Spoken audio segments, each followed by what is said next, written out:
Perkenalkan, nama saya Thomas Juliansyah. Saya guru matematika dari SMA Negeri 1 Kota Agung, Kabupaten Tanggamus, Provinsi Lampung.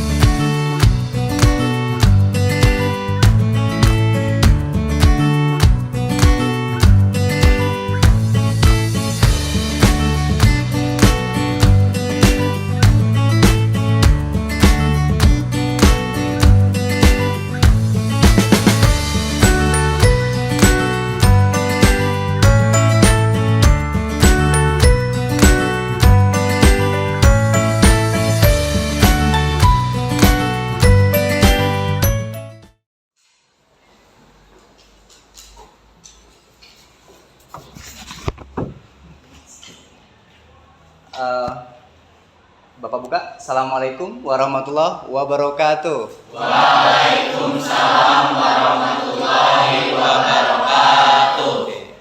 Untuk mengawali kegiatan kita pada pagi hari ini, kita berdoa dulu ya. Semoga kegiatan kita pada pagi hari ini dilancarkan, dimudahkan, sehingga apa yang Bapak sampaikan nanti akan terserap oleh kalian semua. Amin ya robbal alamin. Silakan Deki untuk pimpin doa. Siap, Kak. Untuk mengawali pembelajaran pada hari ini, marilah kita berdoa. Doa mulai.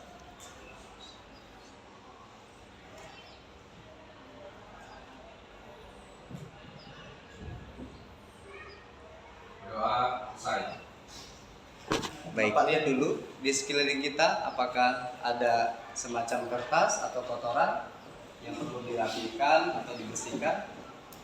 Tidak ada? Oke. Selanjutnya, ada yang tidak sekolah hari ini? Sekolah semua ya? Alhamdulillah. Kita sehat semua. Sehat itu mahal, ya. Karena bayangkan kita kalau di rumah sakit itu banyak betul yang sakit. Jadi perlu kita syukuri pada pagi hari ini kita sehat. Tetap semangat ya. Oke. Selanjutnya, tolong siapkan. Depan itu adalah A, sampingnya adalah B, dan sisi miringnya adalah C. Maka dengan definisi atau pengertian dari sinus alfa adalah sisi depan sudut alfa dibagi sisi miring. Berarti A per C. Kemudian yang kosinus alfa, sisi samping sudut alfa dibagi sisi miring. Ya, sisi sampingnya adalah ini kan? Berarti B per C. Tangan alfa adalah sisi depan sudut alfa dibagi dengan sisi samping sudut alfa. Namanya yang benar tunjuk. Yang benar jujur. Oke. 1 2 3 4 5 6 7 8. Oke. Beri aplaus untuk kita semua. Oke, selanjutnya ini hanya mengingatkan ya. Bapak sifatnya mengingatkan karena materi arsitektur ini trigonometri, ya. Jadi semacam rancangan. Lah kalau misalkan kalian nggak bisa merancang, ambruk jembatannya, ya. Kemudian menghitung kejadian gelombang air laut.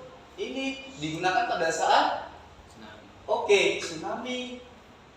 Ya, nggak mungkin kan kita mau gelombang kita ngukur. Tentu kita tenggelam kan? Dengan trigonometri bisa dipermudah, kita bisa menghitung ketinggian gelombang. Makanya pada saat ada gempa, ya, maka ada lembaga namanya apa? BMKG. Itu sudah terintegrasi dengan trigonometri. Mau kerja di sana? Kalau Bapak mau banget. Ya. Makanya belajar trigonometri. Itu manfaatnya. Oke. Selanjutnya, tujuan belajar, ya. Kita pagi hari ini untuk apa dan apa yang mau kita dapat? Nih, setelah melakukan proses belajar kita, ya, kita dapat menemukan rumus jumlah dan selisih dua sudut sinus dengan benar. Nah, ini yang pertama. Jadi tujuan belajar kita, siswa dapat menemukan rumus jumlah dan selisih dua sudut sinus dengan benar. Yang kedua, setelah melaksanakan proses pembelajaran, yang diharapkan adalah siswa dapat menggunakan rumus jumlah dan selisih dua sudut sinus ke atas. ikuti apa yang Bapak ucapkan. Ya, putar, stop.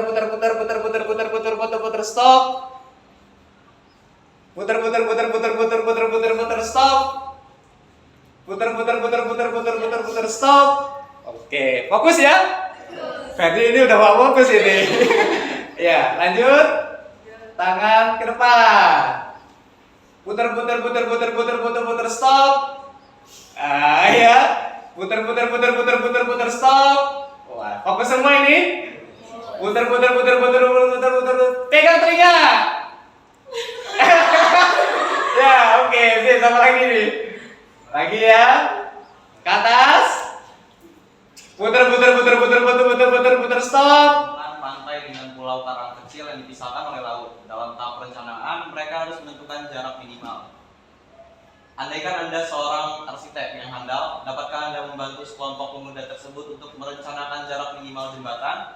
Berdasarkan gambar tersebut, sebelum mencari jarak minimal jembatan, Anda harus menguasai bagaimana menentukan jumlah dan selisih dua sudut yang ada pada gambar segitiga tersebut. Oke, duduk. Beri aplaus dulu untuk Aika. Oke, ini kegiatan intinya adalah kalian bisa memahami isi dari gambar, kemudian ditambahkan atau diperkuat dengan deskripsi atau narasi ya. Jadi intinya ini adalah kalau kalian misalkan mau bikin jembatan, kan tidak mungkin mengukur manual ya.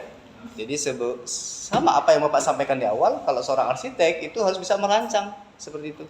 Nah, sekarang kalau kalian adalah seorang arsitek yang handal, bisa tidak gitu untuk mengukur apa itu tadi jarak minimal jembatan gitu ya. Oke, dengan adanya belajar pada pagi hari ini, kalian harus bisa gitu ya. Oke. Nah, ini ada beberapa pertanyaan. Poin yang A. Bagaimana menghitung nilai perbandingan trigonometri untuk 75 derajat? Silakan. Oh, Patan. Bisa dijawab Pak, untuk perbandingan trigonometri untuk 75 derajat itu bisa dengan 30 derajat ditambah 45 derajat. Oke, duduk. Selanjutnya Asri, silakan. Untuk perbandingan trigonometri 75 derajat itu bisa juga dengan 60 derajat ditambah 15 derajat. Oke, beri aplaus dulu. Kemudian yang poin yang B. Bagaimana menghitung nilai perbandingan trigonometri? Dimas. Untuk mengukur perbandingan trigonometri untuk 15 derajat adalah 45 derajat dikurang 30 derajat. 45 derajat dikurang 30 derajat. Oke, ada lagi? Oh ya, ini Mas. Gantian ya. Selain dari yang disebutkan tadi, untuk mengukur nilai perbandingan trigonometri untuk 15 derajat juga bisa dilakukan dengan 20 derajat dikurang 5 derajat. Oke, beri aplaus untuk kedua. Oke, selanjutnya yang C. Adakah hubungan dengan perbandingan trigonometri sudut istimewa? Oh ya, Tiara, silakan. Izin menjawab Pak, seperti kita ketahui, trigonometri sudut istimewa itu ada 30 derajat, ada 45 derajat, ada 60 derajat, dan 90 derajat. Dan jika dihubungkan dengan perbandingan trigonometri sudut istimewa yaitu 75 derajat, yaitu kita bisa menggunakan 30 derajat ditambah 45 derajat atau sebaliknya, dan untuk 15 derajat itu bisa dari 45 derajat dikurang 35 derajat. Oke, beri aplaus untuk Tiara. Satu saja. Sudah? Kelompok satu sudah? Satu saja. Sin 75 derajat dan sin 15 derajat. Jawabannya berapa?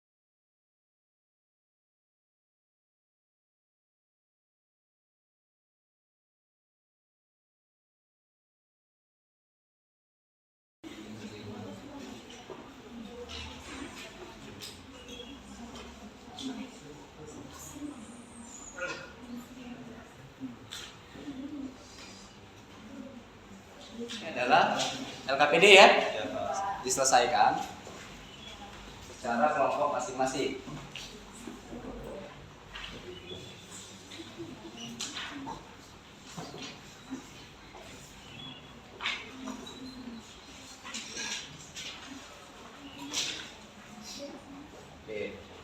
Oke, selanjutnya ya.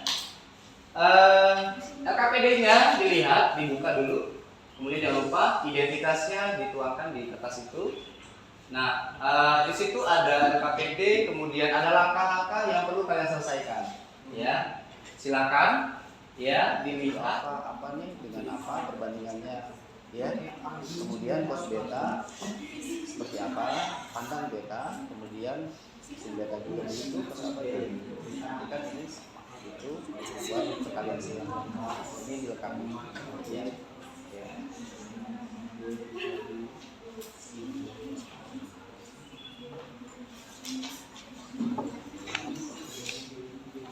Bapak lihat nomor berapa? Ya, ada nomor ini.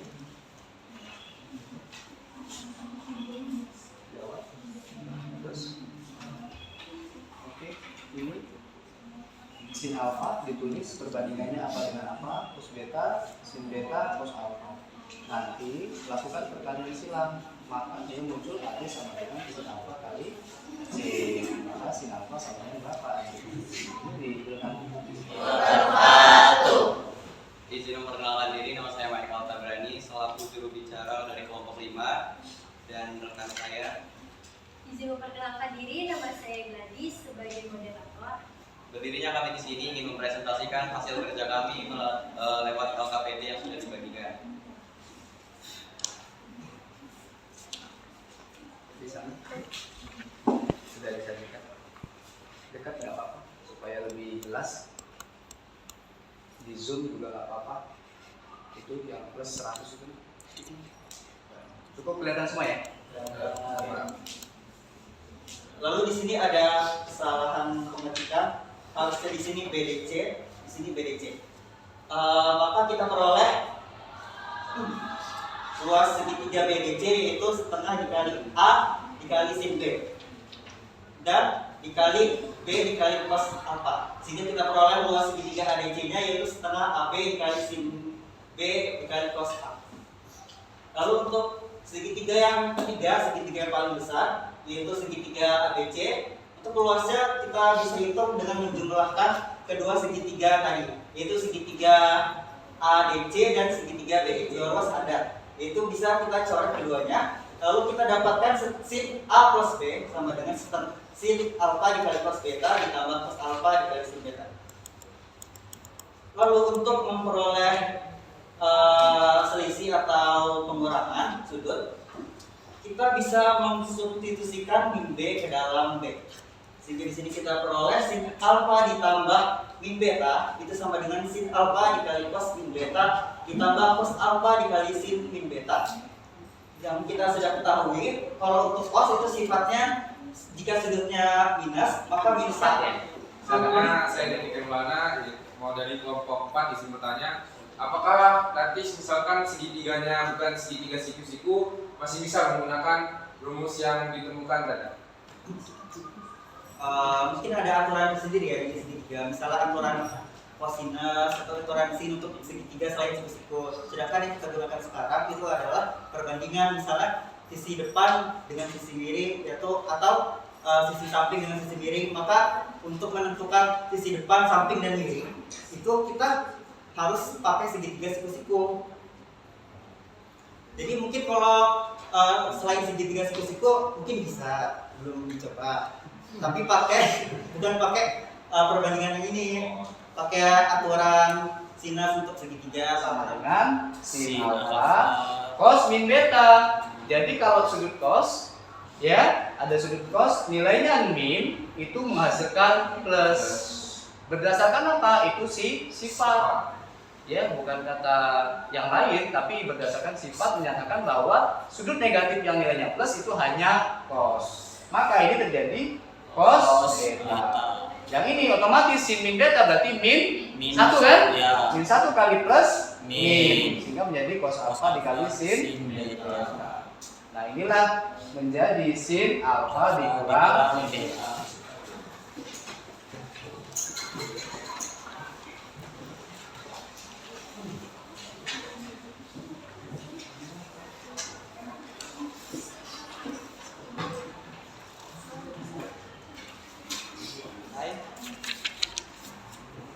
kesempatan Rizky Syabana selesai, terbukti, tapi tidak ada kesimpulan terbuktinya gitu.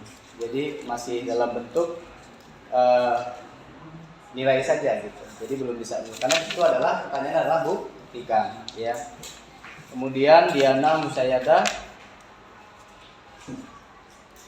ya tidak ada kesimpulan. Jawaban akhir tangan X sama dengan 2 ditambah angka 3, tapi tidak menuliskan terbukti. Jadi harus sistematis. Dari materi yang kita pelajari hari ini, mungkin yang saya pahami adalah teman tadi teringat kembali sudut-sudut istimewa yang sudah dipelajari kelas 10 sebelumnya, lalu mendapatkan rumus-rumus baru yaitu tentang selisih kedua sudut dan jumlah kedua sudut. Mungkin beberapa hal yang belum dipahami adalah yang baru kita pelajari adalah sudut dari sin. Kita belum mempelajari jumlah dan selisih dari sudut cos dan tan. Mungkin itu saja. Beri plus Tuhan. Oke, itu garis besar refleksi kegiatan pada pagi hari ini ya. Kemudian anak-anak semuanya haikal ya. Jadi nanti kita belajar terkait dengan kosinusnya. Nah kemudian silakan dibuka sebelumnya di rumah materi yang pernah Bapak berikan, yaitu adalah modul ajar atau bahan ajar. Nanti pada saat belajar kita ya seperti ini lagi ya proses pembelajarannya. Nah itu saja pembelajaran kita pada pagi hari ini. Silakan Deki untuk menutup pembelajaran kita pada pagi hari ini. Untuk mengakhiri pembelajaran pada hari ini, marilah kita berdoa. Doa mulai.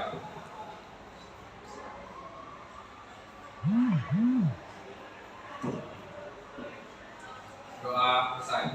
Oke, Bapak tutup ya. Sebelum kita tutup, beri aplaus dulu untuk kita semua hari ini. Oke, terima kasih Bapak Iri. Assalamualaikum warahmatullahi wabarakatuh. Waalaikumsalam.